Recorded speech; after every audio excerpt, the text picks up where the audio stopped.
Welcome back, 6:51, time for the morning sprint. Day 2 of the Derek Chauvin trial will begin in a couple of hours with tight security and the National Guard on standby. Former Minneapolis police officer faces murder and manslaughter charges in the death of George Floyd. Both sides got to present their opening statements yesterday. The first witnesses also took the stand, including a 911 dispatcher who testified that they called a police sergeant after getting a gut feeling that something wasn't right, all while watching the arrest on surveillance video. The trial is expected to last 4 weeks. A 6th emergency shelter is now open for migrant children in Texas. It's already received 500 teen boys as of last night. The federal government says more than 13,000 migrant children are currently in shelters and emergency sites. An additional 5,700 kids are being held in short-term Border Patrol facilities.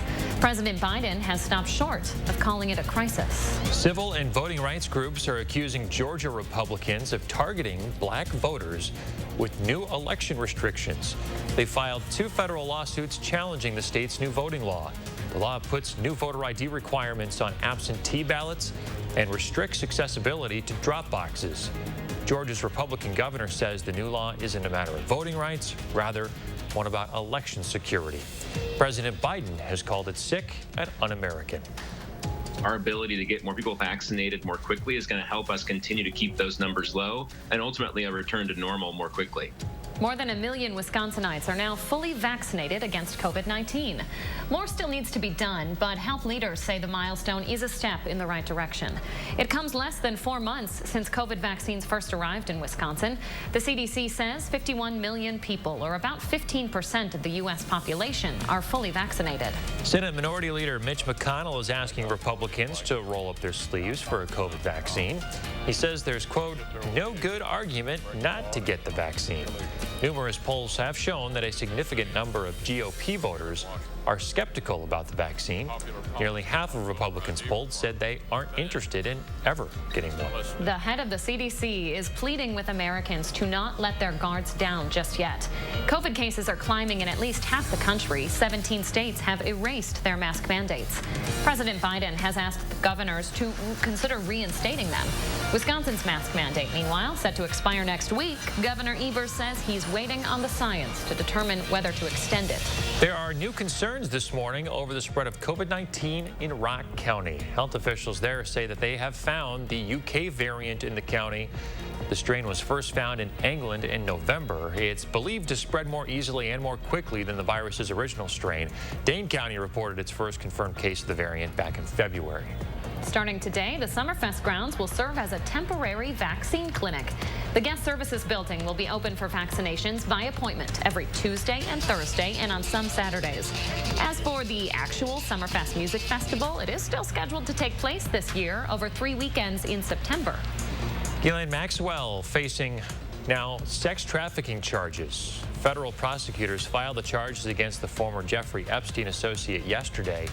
Authorities say she recruited and groomed a 14-year-old girl to engage in sex acts with Epstein as recently as 2004.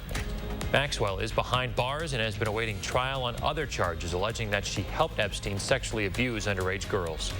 Maxwell has pleaded not guilty to those charges and denies the accusations. Take a look at this new video. In overnight, Dallas Fire Rescue responded to an apartment fire in Texas last night.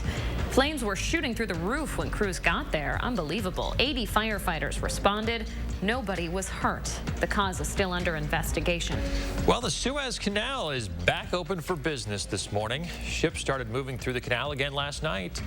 A container ship that ran aground was blocking it for about a week. A fleet of tugboats managed to dislodge it early yesterday. Egyptian authorities say they hope that the backlog now of 422 ships could be cleared by the end of the week. Americans are starting to travel again, which is why American Airlines is set to bring back some of its planes from storage. In a financial disclosure to the SEC, the airline said it expects to reactivate most of its planes in the second quarter. American says plane ticket sales are currently at about 90% of pre-pandemic levels. CDC Director Dr. Rochelle Walensky says she's concerned increased travel will lead to future COVID surges. And our temperature has fallen to 49 degrees now, but the sun is coming up, and we're going to start warming things up. The thing is, we're not going to warm up all that much with cloud cover and a cold front on the way. Winds still out of the south and west for now. They're going to be changing direction here in just a couple of hours. Radar is relatively quiet for us. We are going to watch our winds increase again behind the front, but they won't be anywhere near what they were yesterday. Temperatures top out around 52. We keep the mostly cloudy skies around all day long. All right, Chris. Thanks for watching, everybody. Have a great Tuesday, and hopefully we'll see you tomorrow morning.